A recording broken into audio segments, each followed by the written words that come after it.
Hai tempo que levamos escoitando que a nosa xeración non ten onde ir, que está condenada a esmorecer co paso do tempo.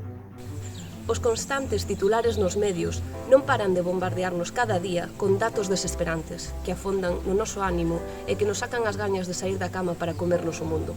O que antes era unha etapa de felicidade deu paso a miradas baleiras de brillo, en corpos que tan só resisten golpe tras golpe. Normalizouse ter que marchar para poder ter un proxecto de vida e ser incapaces de estudar debido a traballos precarios e bolsas insuficientes. Saír de novo ao medio das rúas a contar os teus sentimentos e os teus pensamentos por mor de ser ridiculizado.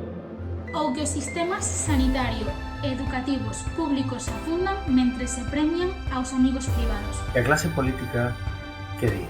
Di que non sabemos facer as cousas, di que a nosa opinión está moi ben, pero a hora da verdad, o contra. Iso é o que pensa a día de hoxe todavía unha gran parte da clase política do noso país. E preguntámonos, e separamos un momento a respirar, a darlle pausa a este tempo caótico e agoniante e mirar o noso entorno? Existe unha xeración cansa de quedarse ao marxe das decisións que afectan o seu día a día. Cansa de non ser escoitada malianxer as rúas, porque non existe maior rebeldía que a da dignidade.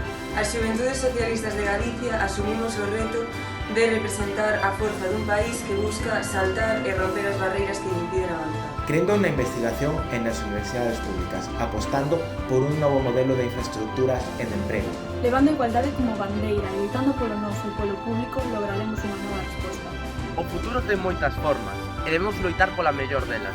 Din que é o noso momento, pero isto xa comezou hai bastante tempo. Somos a xeración que está cansa de que digan que mira para arriba, cando nós queremos mirar hacia diante para ter toma de decisión e acción política. Por iso, a partir do 29 de xaneiro, escribimos o presente, Construindo Galicia.